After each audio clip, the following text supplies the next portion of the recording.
नमस्कार दर्शकों, मैं हूं आपके साथ प्रियंका शर्मा। पूछता है भारत ग्राउंड जीरो से आप सभी का बहुत स्वागत है। दर्शकों मैं राजधानी दिल्ली में हूं और इस वक्त यहां पर जबरदस्त ठंड है। 12 डिग्री सेल्सियस तापमान है और इस ठंड में कैसे बचा जाए, सर्दी आगे और बढ़ेगी, इसको लेकर भी आज मैं आपको एक रामबाण उपाय बताऊंगी और आपको बताऊंगी कि किस चीज का आप सेवन करेंगे तो ठंड से बचे रहेंगे, लेकिन वो शो के अंत में बताऊंगी। तब तक आप बने रहिए मेरे साथ। दर्शकों, पूछता है भारत में आप सभी का स्वागत है। 3 बड़ी खबरों के साथ हम शो की शुरुआत करने जा रहे हैं। सबसे पहले बड़ी खबर जो मैं आपको आज बताऊंगी वो ये कि संसद में क्या अब संवाद ना होने की नई परंपरा शुरू हो चुकी है, क्योंकि विपक्ष ने ये ठान लिया है कि हम चर्चा नहीं होने देंगे। हमने पहले भी देखा था हमने मॉनसून सत्र में जो जुलाई से लेकर अगस्त तक चला था, लेकिन कैसे वो हंगामे की भेंट चढ़ गया था। किसी भी तरह से एक भी दिन कोई सार्थक चर्चा नहीं हुई और उसी का ट्रेलर अब शीतकालीन सत्र में भी दर्शकों को देखने को मिल रहा है। आज उस सत्र का पहला दिन था, लेकिन ऐसा हंगामा बरपा कि आगे क्या होने वाला है कोई हमको उम्मीद नहीं है कि मुद्दे उठाए जाएंगे या नहीं उठाए जाएंगे। समझ नहीं आ रहा आखिर विपक्ष की मंशा क्या है।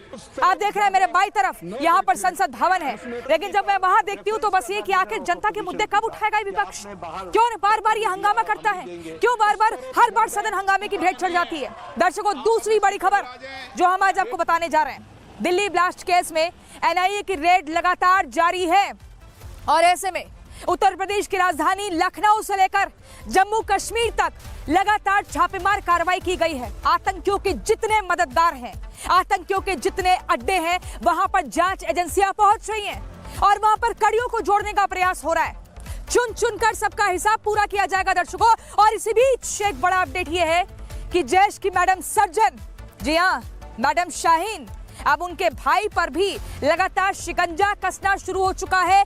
एनआईए के रडार पर है मैडम शाहीन का भाई। दर्शकों, मैं पूरी खबर विस्तार से आपको बताऊंगी, लेकिन अब तीसरी बड़ी खबर जरा गौर से देखिए। आपको बता दूं, अब रडार पर तो अमेरिका के वेनेजुएला भी है और ऐसे में कैरेबियाई समंदर में जबरदस्त हलचल है। दर्शकों, ये तस्वीरें बता रही हैं और वहां पर डिप्लॉय किया जा चुका है।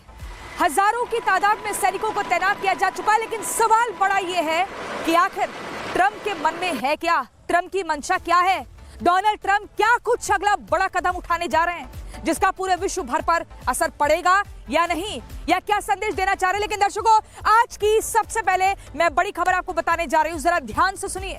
देखिए, आज से शीतकालीन सत्र की शुरुआत हो चुकी है और ऐसे में सत्र की शुरुआत में हमारे देश के प्रधानमंत्री नरेंद्र मोदी ने सीधे तौर पर एक संदेश दिया कि भाई ड्रामा नहीं, ये ड्रामेबाजी नहीं चलेगी, डायलॉग डिलीवरी चलेगी। आप बात करिए ना, आप मुद्दों को रखिए और ऐसे में नारा नहीं चलेगा, नीति पर बात होगी। आप नीति को लेकर चर्चा करिए। आपको मैं तस्वीरें दिखा रही हूँ, ये संसद के भीतर की तस्वीरें हैं, लेकिन कैसे शीतकालीन सत्र में भी अब एक नया चलन सा शुरू हो चुका है कि जैसे ही सत्र शुरू होगा हमें जबरदस्त तरीके से हंगामा करना है। 9 मुद्दे जिनका जिक्र किया गया, लेकिन 9 संवाद, 9 मुद्दे रखेगा लेकिन 9 संवाद।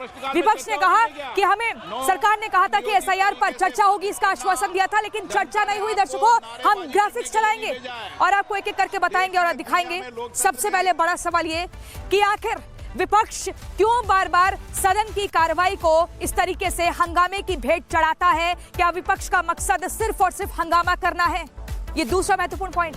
क्या विपक्ष कभी जनता के मुद्दे उठाएगा या इसी तरह से लगातार हंगामा होता रहेगा? ये बड़ा सवाल है। आखिर जनता चुनकर आपको भेजती है, आपको सांसद बनाती है, उस कुर्सी पर बिठाती है ताकि आप जाएं, उनके मुद्दों को उठाएं, लेकिन आप जाकर हो हल्ला करते हैं, हंगामा करते हैं, समय की बर्बादी करते हैं। तो आखिर ये कब तक चलेगा? ये 9 संवाद वाला चलन क्यों शुरू हो चुका है?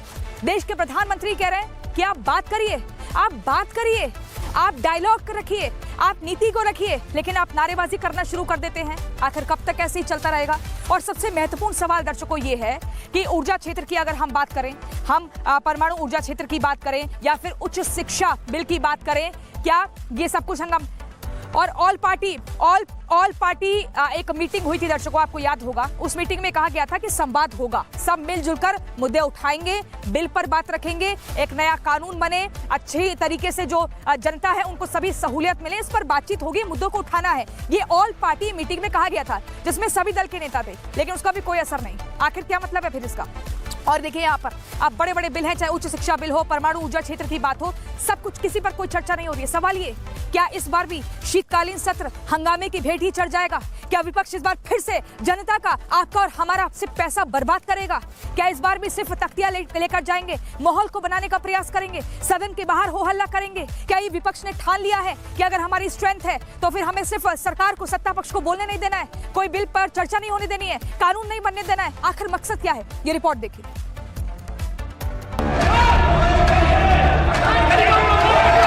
वोट के बाद भी वोट लोकतंत्र में भागीदारी। ड्रामा करने के लिए जगह बहुत होती है, जिसको करना है करते रहें। यहाँ ड्रामा नहीं, डिलीवरी होनी चाहिए। विपक्ष कभी ड्रामा नहीं करता, विपक्ष ड्रामा करने वालों को रोकता है।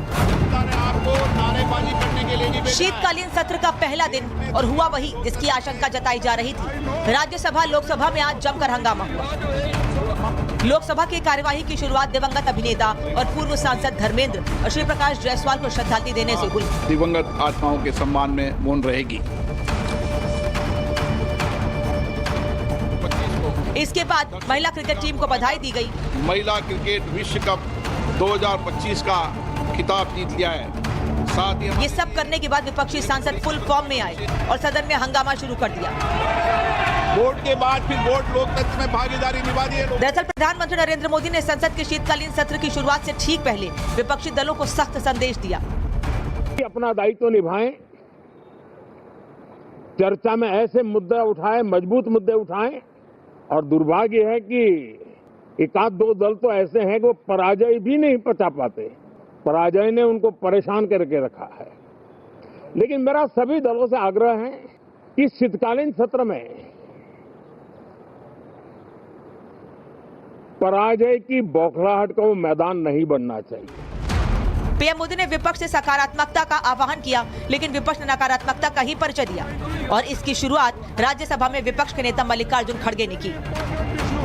मैं आपसे अपील करना चाहूंगा कि आप अपने आसन से उस तरफ ज्यादा न देखें, उसमें खतरा है।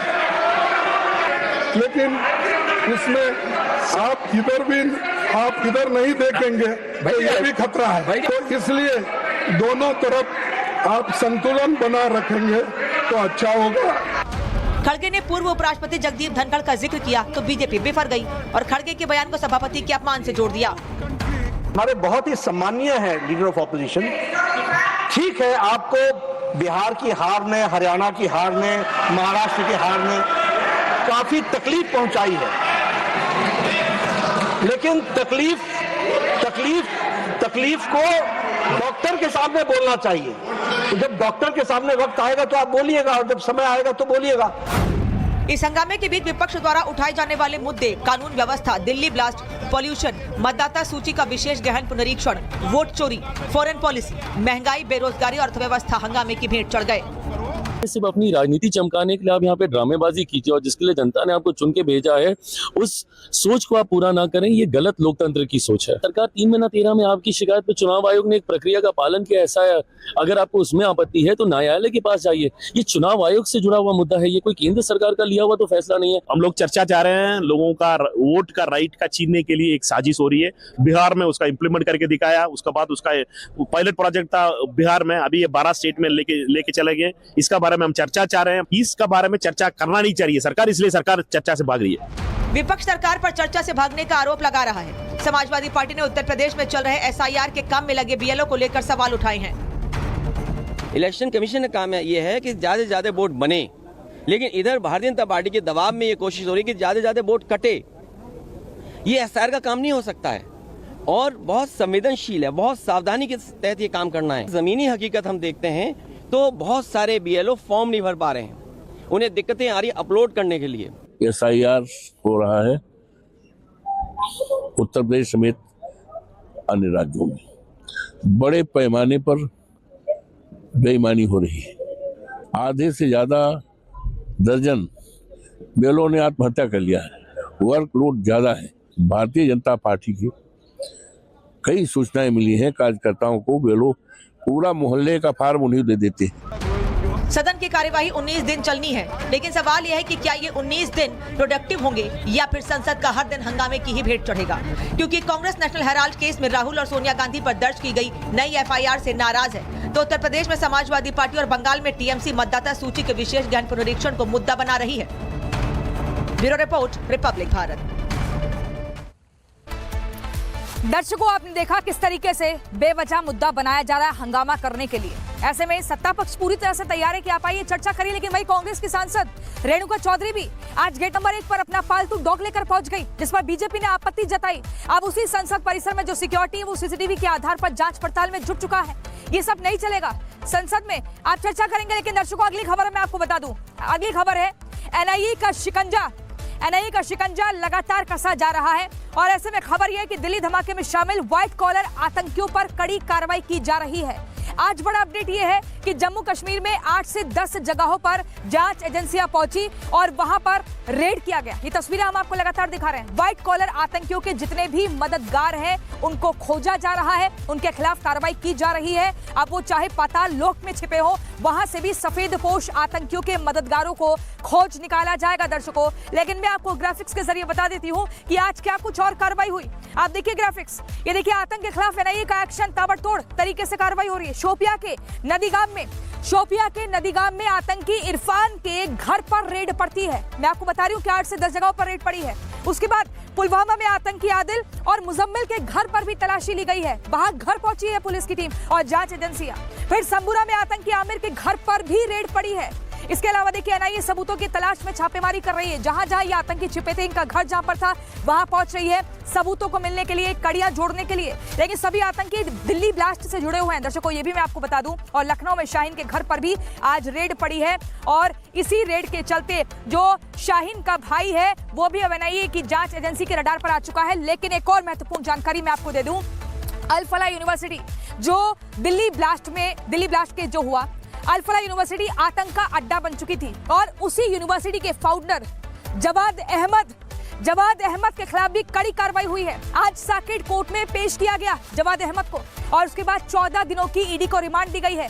अब जवाद अहमद से लगातार सवाल जवाब होंगे, कई और चौंकाने वाले खुलासे होंगे कि आखिर जवाद अहमद ने क्या कुछ मदद की। जो अल फलाह का फाउंडर है, इसका बेटा रहता है बाहर विदेश में, लंदन में, वहां पर ये यहाँ का जो कमाई है वो पहुंचवाता था। कंपनी बनाई गई थी अपने आप को बचाने के लिए, चारों तरफ से किसने जाल तैयार कर लिया था। लेकिन दिल्ली ब्लास्ट केस में जो आतंकी है, जो सफेदपोश आतंकी है, क्या ये जवाद अहमद उनका मुख्य तौर पर एक बड़ा मददगार था? इससे और चौंकाने वाले खुलासे होंगे, ये देखना होगा। इसी से जुड़ी हुई एक रिपोर्ट हम आपको दिखाते हैं।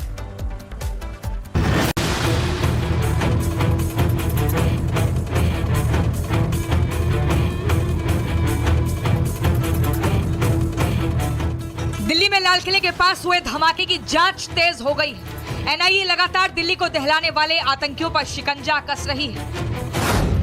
आतंकी शाहीन हो या फिर आतंकी मुजम्मिल और आदिल, एनआईए की पूछताछ में जिन ठिकानों का खुलासा ये आतंकी कर रहे हैं, एनआईए की टीम हर उस ठिकाने पर पहुंच रही है। आतंकियों के मददगारों पर ताबड़तोड़ एक्शन लिया जा रहा है। दिल्ली धमाके में शामिल हर उस आतंकी अड्डे की तलाशी ली जा रही है जहां आतंकियों का परिवार या आतंकियों के मददगार रहते हैं, क्योंकि दिल्ली धमाके में शामिल व्हाइट कॉलर आतंकियों का नेटवर्क कोई मामूली नेटवर्क नहीं है। पाकिस्तान में बैठे जैश और अलकायदा समेत सीरिया और इराक में बैठे आईएसआईएस आतंकियों से गिरफ्तार किए जा चुके आतंकियों के लिंक्स का खुलासा हो चुका है। इसलिए देश के अलग अलग हिस्सों में एनआईए का ताबड़तोड़ एक्शन जारी है। एनआईए की अलग अलग टीमों ने आज पुलवामा, शोपिया और कुलगाम जिलों में 8 से 10 जगहों पर सर्च ऑपरेशन चलाया। शोपिया के नदीगाम में आतंकी मौलवी इरफान, पुलवामा में आतंकी आदिल और आतंकी मुजम्मिल समेत संबूरा में आतंकी आमिर के घर पर रेड की। ये सभी आतंकी दिल्ली धमाके की साजिश में शामिल हैं। I-20 कार में धमाका करने वाले आतंकी उमर नबी के साथ जसीर बिलाल वानी उर्फ दानिश के घर पर भी छानबीन की गई।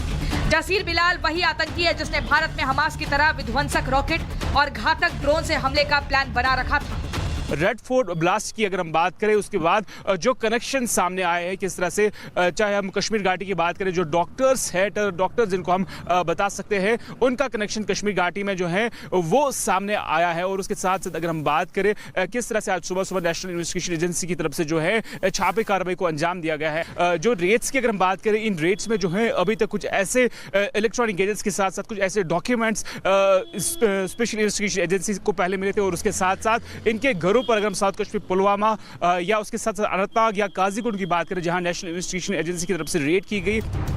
जम्मू में एनआईए की कार्रवाई में जांच का सबसे अहम ठिकाना रहा शोपिया का हरमैन इलाका, जहां एनआईए की टीम ने दिल्ली धमाके के आरोपियों के संपर्क में रहने वाले मौलवी इरफान के घर पर रेड की और घंटों तलाशी ली। सूत्रों के मुताबिक एनआईए को शक है कि मौलवी इरफान ही वो कड़ी है जिसका संपर्क दिल्ली ब्लास्ट के आरोपियों और साजिश के मास्टरमाइंड और उसके संपर्क में रहने वाले लोगों से है। एनआईए की एक टीम आज आतंकी डॉक्टर शाहीन उर्फ मैडम सर्जन के लखनऊ वाले घर भी पहुंची थी। लखनऊ में एनआईए की टीम ने आतंकी शाहीन के पिता और भाई से करीब 6 घंटे तक पूछताछ की। सूत्रों के मुताबिक शाहीन के पिता और भाई से अलग अलग पूछताछ की गई। एनआईए अधिकारियों ने पूछा, कानपुर से शाहीन का क्या कनेक्शन है? शाहीन बार बार कानपुर क्यों जाती थी? यूपी के किन जिलों में शाहीन ज्यादा जाती थी? घर पर शाहीन से कौन मिलने आता था? क्या घर में भी शाहीन बाहरी लोगों के साथ मीटिंग करती थी? शाहीन ने आधार कार्ड में एड्रेस बार बार क्यों बदला? बताया जा रहा है कि इस रेड के पीछे एनआईए के हाथ लगे वो संदिग्ध चैट, डिजिटल ट्रेल और फोन लोकेशन के सबूत हैं जो दिल्ली धमाके के बाद एजेंसियों को मिले हैं। इन सबूतों के आधार पर ही एनआईए आतंकियों के संदिग्ध रिश्तेदारों और पड़ोसियों के बयान दर्ज कर रही है। एनआईए ने शाहीन के भाई के मोबाइल को भी खंगाला है। एनआईए की टीम व्हाइट कॉलर आतंकियों के गठजोड़ का पूरा भंडाफोड़ करने के लिए कई शहरों को जोन में बांटकर काम कर रही है। इसमें यूपी से लेकर जम्मू कश्मीर के शहर शामिल हैं। लाल किले पर धमाका मामले में एनआईए अब तक आतंकी शाहीन, मुजम्मिल, मौलवी इरफान, आदिल और जसीर बिलाल समेत 7 आतंकियों को गिरफ्तार कर चुकी है, जिसमें से 5 आतंकी जम्मू कश्मीर के ही रहने वाले हैं। धमाके में खुद को उड़ाने वाला आतंकी उमर भी पुलवामा का रहने वाला था और ये व्हाइट कॉलर आतंकी फरीदाबाद की अल फलाह यूनिवर्सिटी में बैठकर देश को दहलाने की प्लानिंग करते थे। Bureau report, Republic Bharat.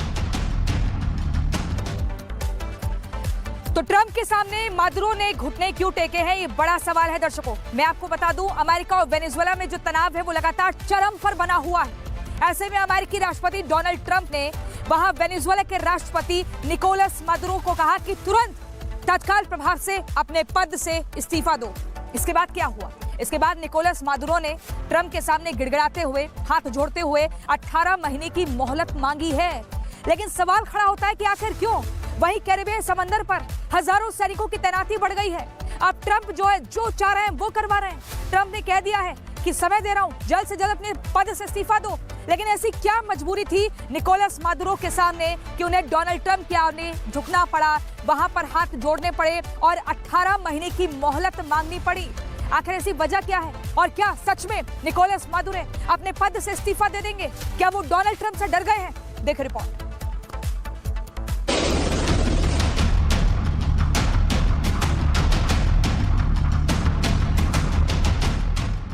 दक्षिण अमेरिकी देश वेनेजुएला के तेल भंडारों पर अमेरिकी राष्ट्रपति ट्रंप की टेढ़ी नजर है। वेनेजुएला और अमेरिका के बीच का तनाव फिलहाल सबसे खतरनाक दौर में है। ट्रंप की धमकी के बाद वेनेजुएला हाई अलर्ट मोड में है। वेनेजुएला के ऊपर और आसपास के पूरे हवाई क्षेत्र को ट्रंप ने 2 दिन से बंद घोषित कर रखा है। दुनिया के दूसरे देशों को ट्रंप का साफ संदेश है कि फिलहाल वेनेजुएला के हवाई क्षेत्र का इस्तेमाल अपनी जिम्मेदारी पर करें। वेनेजुएला पर हमले की तैयारी के बीच खबर यह भी आई है कि वेनेजुएला के राष्ट्रपति निकोलस मादुरो ने अमेरिकी राष्ट्रपति ट्रंप से फोन पर बात की और ट्रंप की दादागिरी के सामने मादुरो ने घुटने टेक दिए हैं। रिपोर्ट्स के मुताबिक मादुरो ने अमेरिका से इस्तीफा देने के लिए 18 महीने का समय मांगा है, लेकिन ट्रंप ने मादुरो को 2-2 कह दिया है कि इस्तीफा अभी देना पड़ेगा तत्काल प्रभाव से। मतलब साफ है, राष्ट्रपति ट्रंप वेनेजुएला को पूरी तरह अस्थिर करके ही दम लेंगे। दावा है कि ट्रंप वेनेजुएला के तेल भंडार पर कब्जा करना चाहते हैं। वेनेजुएला के पास दुनिया का सबसे बड़ा तेल भंडार है। साल 2023 के आंकड़ों के मुताबिक जिसकी क्षमता 303 बिलियन बैरल बताई जाती है। वेनेजुएला के बाद सऊदी अरब, ईरान और कनाडा की बारी आती है। बड़ी बात यह है कि वेनेजुएला के अधिकांश भंडार ओरिनोको बेल्ट में स्थित हैं, जिसमें मुख्य रूप से कच्चा तेल है। तनातनी के बाद वेनेजुएला ने पेट्रोलियम निर्यातक देशों के संगठन ओपेक से अमेरिका की शिकायत की है। वेनेजुएला का आरोप है कि अमेरिका सैन्य बल का इस्तेमाल कर उसके तेल भंडार पर कब्जे की कोशिश कर रहा है। अमेरिका की कार्रवाई से वेनेजुएला की संप्रभुता का उल्लंघन हो रहा है, साथ ही दुनिया के ऊर्जा बाजार की स्थिरता भी गंभीर खतरे में है। मादुरो सरकार का कहना है कि कैरिबियाई क्षेत्र में जहाजों, सैनिकों और लड़ाकू विमानों की भारी तैनाती आशंका जता रही है कि राष्ट्रपति ट्रंप कोई बड़ा हमला करने की फिराक में है। वेनेजुएला का दावा है कि अमेरिका की गतिविधियां क्षेत्र में शांति और सुरक्षा को खतरे में डाल रही हैं। वेनेजुएला के मुताबिक अमेरिका ने कैरिबियाई इलाके में 14 वॉरशिप, 15,000 सैनिक तैनात कर रखे हैं। अमेरिकी सेना समंदर में तथा कथित नशीली दवाओं की स्मगलिंग का हवाला देते हुए अब तक 20 जहाजों को निशाना बना चुकी है और अमेरिका के इन हमलों में 80 लोगों की मौत हो चुकी है। कैरिबियाई सागर में चल रहे एक्शन को अमेरिका ने ऑपरेशन सदर्न स्पीयर नाम दिया है। अमेरिका का कहना है कि कैरिबियाई सागर में उसका ऑपरेशन ड्रग्स की तस्करी करने वाले गैंग्स के खिलाफ है। लेकिन वेनेजुएला अमेरिकी ऑपरेशन को अपनी संप्रभुता पर हमला बता रहा है। फिलहाल दोनों तरफ जबरदस्त तनाव बना हुआ है। Bureau report, Republic Bharat.